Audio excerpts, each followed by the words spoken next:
नमस्कार दोस्तों, मैं मानवी आप सभी का स्वागत करती हूँ पैरानॉर्मल पिरामिड में। आशा करती हूँ आप सभी लोग अच्छे होंगे। आज की कहानी है दर्शन की, जिसने एक मेट्रोपॉलिटन सिटी में अपना एक नया जिम ओपन किया था। पहले 2 महीने में दर्शन के जिम ने उस शहर के सभी जिम्स को बहुत टफ कंपटीशन दिया था। पर फिर कुछ ऐसा हुआ कि आज दर्शन जिम की मशीन्स देखते हुए भी घबरा गए हैं। दर्शन की कहानी बहुत ही दिलचस्प और डरावनी है। क्या है दर्शन की कहानी, जानने के लिए वीडियो को अंत तक देखिए और कहानी को बिल्कुल भी मिस मत कीजिएगा। पर आगे बढ़ने से पहले मैं आप सभी से रिक्वेस्ट करूंगी कि यदि आपने अभी तक इस चैनल को सब्सक्राइब नहीं किया तो चैनल को सब्सक्राइब करें, मेरे वीडियोस को लाइक करें, अपने दोस्तों के साथ शेयर करें और बेल आइकन प्रेस करना बिल्कुल मत भूलें। अब पैरानॉर्मल पिरामिड फेसबुक पे भी है तो वहां भी अपना प्यार बनाए रखें। आपके एक छोटे से एफर्ट से बहुत मोटिवेशन मिलती है। तो अब चलते हैं कहानी में आगे।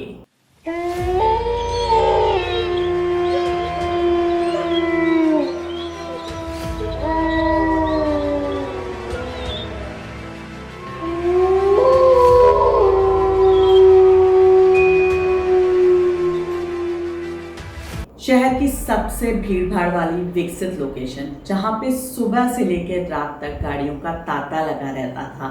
शोर, लोग, भीड़ और रोशनी की चकाचौंध कभी थमती ही नहीं थी।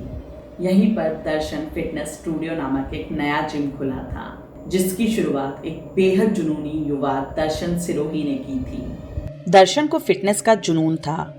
अपने शरीर पर की गई मेहनत और आत्मविश्वास ने उसे एक सफल जिम खोलने की प्रेरणा दी थी। लेकिन कोई नहीं जानता था कि ये जगह सिर्फ पसीने बहाने के लिए नहीं, बल्कि डर, चीखों और मौत की एक दास्तान बन जाएगी। दर्शन ने शहर के सबसे पॉश इलाके में एक पुरानी इमारत को किराए पे लिया था। हालांकि इमारत काफी समय से खाली पड़ी थी, लेकिन लोकेशन इतनी जबरदस्त थी कि उसने ज्यादा सोचे बिना कॉन्ट्रैक्ट साइन कर दिया। पहले 2 महीने सब कुछ सामान्य था। लोग आते, वर्कआउट करते और दर्शन के ट्रेनिंग स्टाइल की तारीफें करते।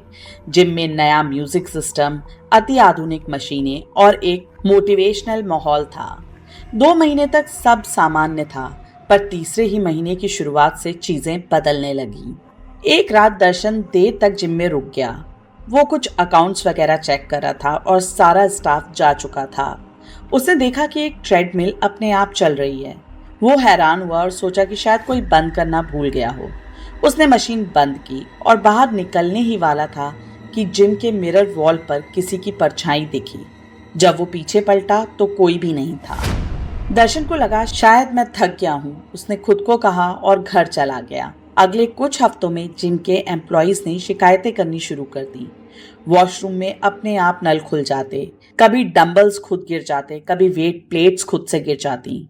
और एक बार तो एक क्लाइंट ने कंप्लेंट की कि वो स्क्वाट कर रहा था और उसे लगा पीछे से किसी ने उसकी गर्दन पर हाथ रखा है, लेकिन जैसे ही वो पीछे पलटा वहां कोई नहीं था। एक दिन जिम की एक महिला ट्रेनर रश्मि भागती हुई बाहर आई। उसकी आंखों में खौफ था। वो चिल्लाई, मैंने शावर रूम में एक औरत को देखा, बिना चेहरा, सफेद कपड़ों में। वो इतनी घबराई हुई थी कि ठीक से बता भी नहीं पा रही थी। दर्शन ने सबको शांत किया और सीसीटीवी चेक करने का डिसीजन लिया। सीसीटीवी फुटेज देखकर सबका खून ठंडा हो गया। रश्मि के शावर रूम में दाखिल होने के कुछ सेकंड बाद कैमरे में एक धुंधली सी आकृति उसके पीछे जाती दिखी। शावर रूम के अंदर कोई कैमरा नहीं था। वह आकृति दरवाजे से आर पार हो रही थी, जैसे भौतिक दुनिया की हो ही नहीं। इसके बाद एक एक करके क्लाइंट्स ने जिम छोड़ना शुरू कर दिया। दर्शन ने कई तांत्रिकों, पुजारियों को बुलाया, पर कोई फायदा नहीं हुआ। कोई कहता ये इमारत शापित है तो कोई कहता कि यहाँ किसी ने पहले आत्महत्या की थी। और हालात कुछ ऐसे हो गए थे कि दर्शन अब खुद जिम आने से डरने लगा था। एक दिन वो देर रात तक जिम में रुका। वो ये जानना चाहता था कि ये सब कुछ जो हो रहा है वो सच है या मानसिक भ्रम। उसने मशीनें चेक की, एक एक जगह गया वो ये चेक करने के लिए कि कहीं कुछ गड़बड़ तो नहीं है। उसी वक्त जिम की सारी लाइट्स एक साथ बंद हो गई। पर हैरान करने वाली बात यह थी कि जिम की सारी लाइट्स बंद हो चुकी थी, पर ट्रेडमिल की लाल बत्ती टिमटिमा रही थी और अचानक से ट्रेडमिल्स अपने आप चलनी शुरू हो गई। और अचानक से जिम में एक चीख गूंजी। वो चीख दर्द से भरी हुई एक महिला की चीख थी जो बहुत जोर जोर से चिल्ला रही थी, बचाओ बचाओ, मुझे मत मारो, मुझे मत जलाओ। ऐसा प्रतीत हो रहा था कि जैसे किसी महिला को उस जिम में जलाया जा रहा है। ये सब कुछ सुन के दर्शन बहुत बुरी तरीके से घबरा गया। उसने दरवाज़ा खोला और वो सीधे नीचे की तरफ भागा और तब उसने डिसाइड किया कि वो कुछ भी करके इस इमारत का इतिहास निकाल के ही रहेगा। आखिर यहाँ हुआ क्या था? नगर निगम के रिकॉर्ड खंगालने के बाद दर्शन को इमारत का भयानक अतीत पता चला। 10 साल पहले इस जगह पर अनामिका फिटनेस ट्रेनर नाम का एक जिम हुआ करता था। अनामिका एक होशियार और भावुक ट्रेनर थी जिसने पुरुषों की मोनोपोली होने के बाद भी अपने जिम को वो सक्सेस हासिल कराई थी जो अच्छे अच्छे जिम ओनर्स गेन करने को तरसते हैं। एक रात एक रईस क्लाइंट ने उसके साथ जबरदस्ती करने की कोशिश की। जब अनामिका ने इसका विरोध किया तो उसने पलटकर उस पर झूठा आरोप लगा दिया कि अनामिका ने उसके साथ शारीरिक संबंध बनाने की कोशिश की और फिर उससे 10 लाख रुपए की डिमांड की। उसे धमकी दी कि यदि वो ऐसा नहीं करेगा तो वो उसे झूठे रेप केस में फंसा देगी। समाज, मीडिया और पुलिस ने बिना सच जाने अनामिका पर कीचड़ उछाल दिया। अपमान, अकेलेपन और टूटे आत्मविश्वास के बोझ तले अनामिका ने इसी जिम के शावर रूम में खुद को आग के हवाले कर दिया। रिपोर्ट के मुताबिक उसने आखिरी बात यही कही थी, इस शरीर को जला सकते हो पर मेरी आत्मा यहीं रहेगी। जब तक मुझे न्याय नहीं मिलेगा मैं यहीं रहूंगी। इसके बाद ये इमारत वीरान पड़ी थी और अब 10 साल बाद वही आत्मा फिर से जाग गई थी, शायद बदले या न्याय की तलाश में। दर्शन अब डर और अपराध बोध से भरा हुआ था। उसे महसूस हुआ कि इस इमारत को किराए पर लेकर उसने एक पीड़ित आत्मा को फिर से जगा दिया है। रात को उसे एक सपना आया। वो खुद शावर रूम में खड़ा था, चारों तरफ धुआं था और अनामिका चीख रही थी, मुझे मत जलाओ, मैंने कुछ नहीं किया। सपने में दर्शन को भयानक जलन शरीर में महसूस हो रही थी। सुबह उठते ही उसने तय किया कि अब वो चुप नहीं बैठेगा। दर्शन ने एक स्वतंत्र पत्रकार नीलिमा शर्मा से संपर्क किया। उन्होंने मिलकर अनामिका केस की कुछ पुरानी फाइलें, गवाह खोजने की कोशिश की। कुछ फाइलें गायब थीं, कुछ जानबूझकर दबा दी गई थीं। लेकिन एक पुराना वॉचमैन अब भी जिंदा था जिसने सब कुछ अपनी आंखों से देखा था, पर वो डर के मारे चुप था। दर्शन ने उसे भरोसा दिलाया और तब चौकीदार ने दर्शन को बताया, बेटा वो लड़की निर्दोष थी। उस रात जो भी कुछ हुआ वो मैंने अपनी आंखों से देखा था। वॉचमैन ने गवाही दी और मीडिया ने केस फिर से उठाया। केस अखबारों में छपा, शहर के लोग सड़क पर उतर आए। कोर्ट ने केस को फिर से खोला। दोषी क्लाइंट गिरफ्तार हुआ। उस रात दर्शन फिर से जिम गया, लेकिन इस बार अकेला नहीं। हाथ में अगरबत्ती, गंगाजल और अनामिका की तस्वीर लिए उसने शावर रूम में दीप जलाया और धीरे से कहा, अनामिका तुम्हें न्याय मिल गया, अब तुम मुक्त हो। वो रात असाधारण रात थी। पूरे जिम में तेज हवा चली, मशीनें अपने आप चालू हुई, दीवारों पर दरारें पड़ी, मिरर वॉल में अनामिका की परछाई आई। उसने एक बार दर्शन की ओर देखा और मुस्कुराई। जैसे ही अनामिका की परछाई मुस्कुराई, जिम की सभी लाइट्स एक साथ फट गईं। चारों ओर गहरा अंधेरा और दर्शन के हाथ में जो दिया था वो अचानक बुझ गया। अंधेरे में एक घुटन थी, जैसे जलती हुई आत्मा खुलकर सांस ले रही हो। फिर एक धीमा सा सरसराहट भरा स्वर गूंजा, न्याय अधूरा है। दर्शन ने कांपते हुए पूछा, क्या क्या अब तो सब कुछ ठीक हो गया है ना? तुम मुक्त हो गई हो ना? फिर जो दिया बुझ गया था वो अचानक से अपने आप जल गया और दर्शन ने सामने देखा तो मिरर वॉल पर खून से एक वाक्य उभर आया, वो अब भी जिंदा है। दर्शन का चेहरा सफेद पड़ चुका था। उसने दीवार पर उभरे खून से लिखे शब्दों को देखा, वो अब भी जिंदा है। कांपती आवाज में दर्शन ने पूछा, कौन कौन जिंदा है? फिर शावर रूम की दीवार पर एक हाथ उभरा, जलता हुआ, राख से सना हुआ, दीवार को चीरता हुआ, जैसे वो किसी को बाहर खींच रहा हो। और तभी एक चीख गूंजी। ये अनामिका की नहीं थी, ये किसी पुरुष की चीख थी। ऐसी चीख जैसे उसे मौत से भी बदतर सजा दी जा रही हो। अचानक जिम के सारे शीशे फूट गए। हर मिरर में एक जलता हुआ चेहरा दिखा जो दर्शन को घूर रहा था। वो चेहरा रईस बिजनेसमैन सुधीर मलिक का था, पर उसकी आंखें इंसानी नहीं थीं। तभी दर्शन का मोबाइल बजा। नीलिमा शर्मा का कॉल आया और वो कॉल पर बोली, दर्शन, हमने कुछ बहुत अजीब मिला है। वे एक पुराने समाचार पत्र के संग्रहालय में गई थी, जहां एक भुलाया हुआ लेख मिला। अनामिका कांड के ठीक 2 हफ्ते बाद सुधीर मलिक नामक व्यक्ति ने शहर के बाहर एक बंगला खरीद लिया था और अपने भाई के साथ वहीं से उसने ध्यान व ऊर्जा केंद्र की शुरुआत की थी, जिसमें काले जादू और ऊर्जा नियंत्रण के सेशन होते थे। नीलिमा ने बताया कि ये ध्यान केंद्र अब एक गुप्त समाज का हिस्सा बन चुका है, जहां सिर्फ अमीर और ताकतवर लोग जाते हैं। नीलिमा ने दर्शन को ये भी बताया कि सुधीर मलिक का अनामिका की मौत से ताल्लुक है और ये राज तुम्हें वहीं मिलेगा, उसी ऊर्जा केंद्र में। दर्शन को अब समझ आ गया था कि अनामिका की आत्मा सिर्फ इंसाफ नहीं चाहती, वो बदला भी चाहती है और अब इस बदले की आग में दर्शन खुद जलने वाला था। दर्शन और नीलिमा उस ध्यान केंद्र में पहुंचे जहां चारों तरफ रुद्राक्ष की मालाएं, लौपों की झिलमिलाहट और मंत्र उच्चारण का माहौल था।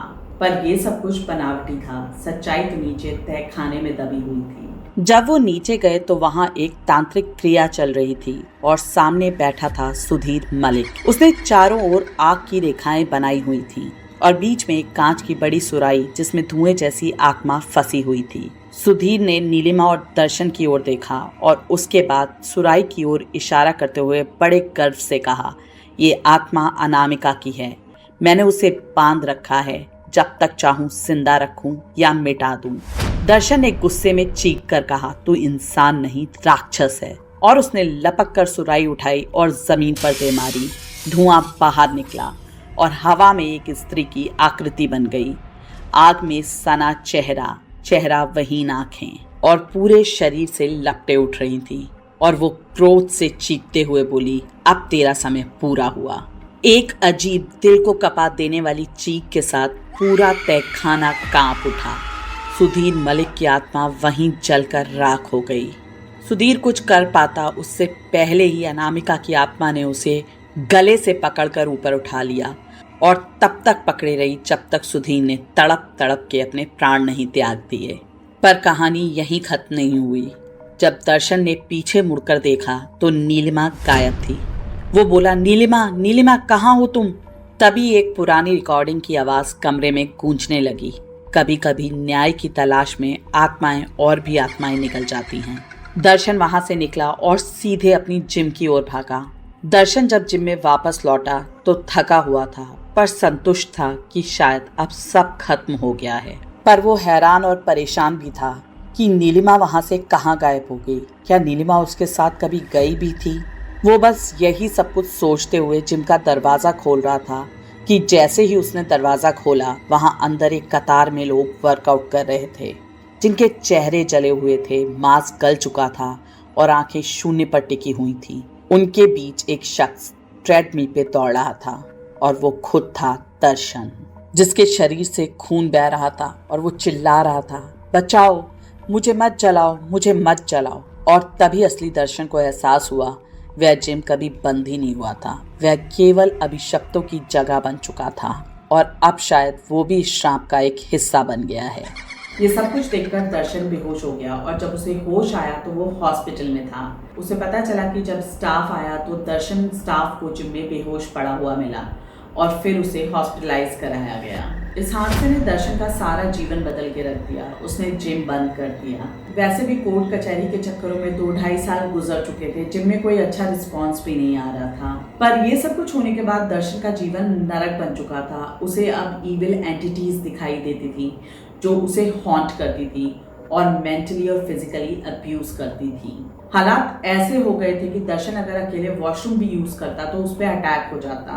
कभी कोई उसे चोक कर देता तो कभी कोई उसे धक्का मार के गिरा देता। दर्शन ने शुरुआत में बहुत हिम्मत दिखाने की कोशिश की, पर अब बात सर से ऊपर जा चुकी थी। फाइनली उसने अपने पेरेंट्स को बता दिया कि उसके साथ ये सब कुछ हो रहा है। दर्शन के पेरेंट्स को वहां तक तो सब कुछ पता ही था कि दोषी को कैसे नीलिमा और दर्शन ने सजा दिलाई थी, पर वो ये नहीं जानते थे कि एक दुखियारी स्पिरिट ने दर्शन से हेल्प मांगी थी। उन्हें सुधीर मेहता के बारे में भी कुछ नहीं पता था। इनफैक्ट दर्शन भी नहीं जानता था कि सुधीर मेहता था कौन और क्यों उसने अनामिका की स्पिरिट को कंट्रोल किया था।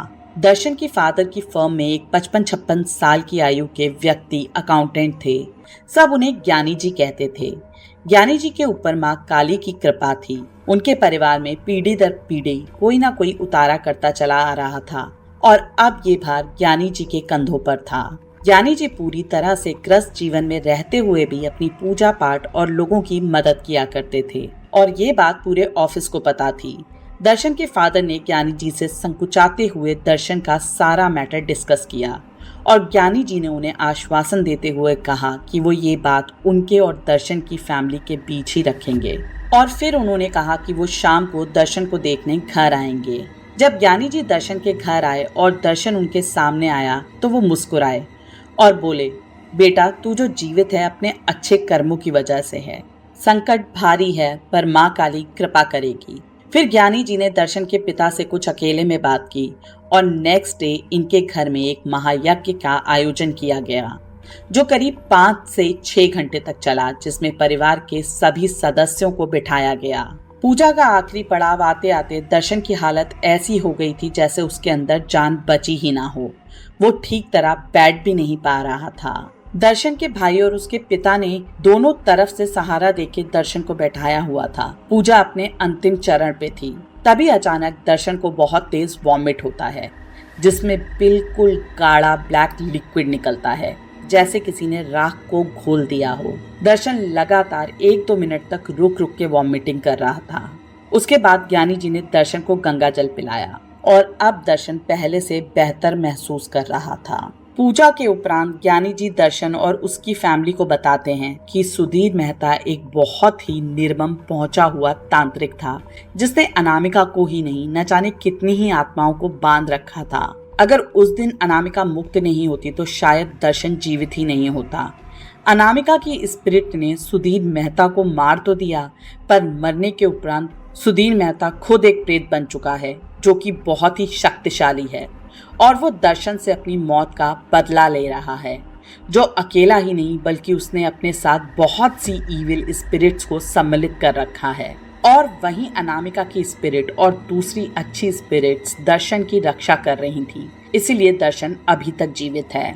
ज्ञानी जी ने यह भी बताया कि उस दिन दर्शन को जो शीशे में रिफ्लेक्शन दिखी थी, जो एक आदमी के चीखने की आवाज उसको आई थी, वो आत्मा उन प्रेतों में से एक थी जिसको सुधीर मेहता ने बांधा हुआ था और दर्शन की मदद करने के लिए उसने सुधीर मेहता का रूप धरा था। ज्ञानी जी ने यह भी बताया कि इस महायज्ञ में उन्होंने अनामिका और बहुत सारी इविल स्पिरिट्स को मुक्ति दिलाई है, पर अब भी दर्शन पूरी तरह से सिक्योर नहीं है। सुधीर की स्पिरिट अब भी पावरफुल है और समय के साथ साथ और भी पावरफुल हो जाएगी। सुधीर मेहता को दर्शन से बहुत पहले से ही ग्रज था क्योंकि जिस व्यक्ति को दर्शन की वजह से सजा हुई थी वो कोई और नहीं बल्कि सुधीर मेहता का छोटा भाई था और फिर सुधीर की मृत्यु का कारण भी दर्शन ही बना। ज्ञानी जी ने दर्शन को महायज्ञ में सिद्ध किए हुए कुछ तावीज बांधे और उससे कहा, बेटा तुम ये शहर छोड़ दो, इसी में तुम्हारी और तुम्हारे परिवार की भलाई है। दर्शन बोला, ज्ञानी जी मैं शहर छोड़ भी दूंगा पर ऐसा तो नहीं हो सकता ना कि मैं कभी अपने घर ही ना आऊं। कभी कुछ तो ऐसे हालात बनेंगे कि मुझे घर आना ही पड़ेगा। उस पर ज्ञानी जी ने कहा, मैं तुम्हारे घर का कीलन कर देता हूँ जिससे घर के अंदर तुम पर कोई विघ्न बाधा नहीं आएगी और जब भी तुम यहाँ आना उससे पहले मुझसे बात जरूर करना। मैं तुम्हारे लिए कुछ सिद्ध तावीज बना के तुम्हें दूंगा जो तुम्हारी एक समय तक रक्षा कर सकेंगे, पर एक बात गांठ बांध लेना, मांस मदिरा का सेवन यहाँ या कहीं और भूल के भी मत करना। ये जो भी रक्षा कवच मैंने तुम्हें दिए हैं, जैसे ही तुम मांस मदिरा का सेवन करोगे ये खंडित हो जाएंगे और जब भी तुम इस शहर में रहो सूर्यास्त के बाद किसी भी सुनसान जगह पर या बाहर अकेले मत जाना। ज्ञानी जी ने दर्शन के घर का कीलन किया और दर्शन ने दूसरे शहर में अपना हार्डवेयर का काम शुरू किया जो बहुत ही अच्छा चल रहा है। शहर छोड़ने से पहले दर्शन नीलिमा से भी मिला था और नीलिमा ने उसको बताया था कि वो कभी भी उसके साथ उस जगह पर गई ही नहीं थी। उस ध्यान केंद्र में दर्शन के साथ कौन गया था ये आज तक पता चल ही नहीं पाया। शुरुआत में दर्शन जल्दी जल्दी अपने पेरेंट्स के पास जाया करते थे पर धीरे धीरे उनके पास टाइम की शॉर्टेज होनी शुरू हो गई थी। उसके बाद ज्यादातर पेरेंट्स ही दर्शन के पास आया करते थे। अब दर्शन के पेरेंट्स बहुत बुजुर्ग हो चुके हैं, 85 प्लस में हैं, तो दर्शन ने उन्हें अपने साथ ही परमानेंट रख लिया है। दर्शन भी सेटल हो गए हैं, वाइफ है, बच्चे हैं और अब उनके पेरेंट्स उनके साथ उसी शहर में रहते हैं जहां दर्शन अब शिफ्ट हो चुके हैं परमानेंटली। उनके बड़े भाई ऑलरेडी बैंगलोर में सेटल्ड हैं और छोटी बहन की भी शादी हो गई है। तो अब उनका जो पैटर्नल होम था वहाँ पे कुछ ऐसा बचा नहीं था, कोई रहने वाला ही नहीं था। दर्शन के पेरेंट्स यहाँ दर्शन के पास आ गए हैं, सब अपने अपने जिंदगियों में व्यस्त हो गए हैं। तो दर्शन के पेरेंट्स ने डिसाइड किया कि उस घर को रखने से कोई फायदा नहीं है और 2-2.5 साल पहले उन्होंने वो घर सेल कर दिया। दर्शन का कहना है कि वो आज भी सारे प्रोटोकॉल्स फॉलो करते हैं जो ज्ञानी जी ने उन्हें करने के लिए कहे थे, और अब उस शहर में जाने के लिए उनके पास कोई वजह भी नहीं है। तो वो फाइनली सेटल्ड है अपनी लाइफ में और अब वो जिस शहर में रहते हैं वहाँ वो खुश हैं। पर आज भी जब वो रात में किसी ऐसी जगह पर होते हैं जो थोड़ी सुनसान है या वो बिल्कुल अकेले हैं, तो वो बहुत असहज महसूस करते हैं। उन्हें ऐसा लगता है कि उनके आसपास कोई है। अब ये सच है या उनके दिमाग का भ्रम, इसको लेकर तो वो खुद भी कंफ्यूज हैं, इसलिए वो ऐसी सिचुएशन अवॉइड ही करते हैं जहाँ पर वो रात में अकेले हों या किसी सुनसान जगह पर हों। उस इंसिडेंट के बाद दर्शन ने कभी भी किसी भी जिम का रुख नहीं किया। इनफैक्ट जिम की मशीनें देख के भी उन्हें घबराहट होनी शुरू हो जाती है। इनफैक्ट दर्शन का जिम बंद होने के बाद वो जो बिल्डिंग है आज तक वो खाली पड़ी हुई है। वो शहर की इतनी प्राइम लोकेशन पे होने के बावजूद एक अबेंडन बिल्डिंग बन के रह गई है जिसे कोई भी लेना नहीं चाहता। दर्शन ने ये कहानी खुद हमारे साथ शेयर की है और उन्होंने रिक्वेस्ट किया था कि जगह के नाम ना डिस्क्लोज किए जाएं, तो मैंने किसी भी शहर का नाम ही नहीं लिया है स्टोरी में। कहते हैं कुछ जगहों पे सिर्फ मशीनें नहीं चलती, वहाँ पुरानी कहानियाँ, अधूरे बदले और अपवित्र आत्माएं भी रहती हैं, और ऐसी ही थी ये कहानी। तो कहानी कैसे लगी बताइएगा ज़रूर। अगर आपको कहानी पसंद आई तो वीडियो को लाइक करें, अपने दोस्तों के साथ शेयर करें। अगर अभी तक आपने चैनल को सब्सक्राइब नहीं किया तो चैनल को सब्सक्राइब करें, बेल आइकन प्रेस करना बिल्कुल ना भूलें और अपना फीडबैक कमेंट सेक्शन में ज़रूर शेयर करें। अगर आपके पास भी आपकी कोई स्टोरी है या कोई हॉरर इंसिडेंट है और आपको लगता है कि आप मेरे साथ शेयर करना चाहते हैं, मैं यहाँ से अपनी आवाज़ में उसको नरेट करूँ, तो आप भी अपनी कहानी सामने दिए हुए मेल आईडी पर भेज सकते हैं। मैंने ईमेल आईडी डिस्क्रिप्शन बॉक्स में भी शेयर किया है। आप पैरानॉर्मल पिरामिड फेसबुक पे भी है, तो यहाँ पर भी आप अपना प्यार उस पर बनाए रखें। बहुत जल्दी मिलते हैं फिर से एक नई कहानी के साथ। तब तक के लिए stay tuned with the channel. नमस्कार।